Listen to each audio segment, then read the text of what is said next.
Hej, jeg hedder Johanne. Jeg arbejder med ansigtszone-refleksterapi, og det er en zonebehandling, hvor jeg går ind og arbejder med de store kranienervepunkter, med kredsløbet, med nervesystemet, med den fysiske krop. Der går jeg ind og arbejder ud fra de 5 elementer, altså vand, jord, ild, luft og metal. Og så ud fra, hvad jeg mærker i dit ansigt, arbejder jeg med tryk og stimulerer dit nervesystem derfra.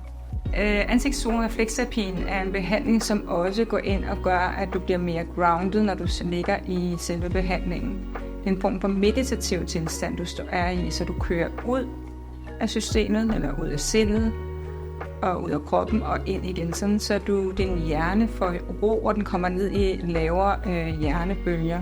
Det er rigtig godt i forhold til folk, der har stress. Du kan både få en basebehandling, du kan også vælge en individuel behandling, hvor jeg laver en behandlingsplan ud fra det problem, du har. Du har mulighed for at gå ind på Johannes Verden, hvor du kan læse mere om behandlingen. Der kan du både gå ind og online-booke, du kan ringe, og du kan skrive til mig per mail. Jeg glæder mig til at høre fra jer.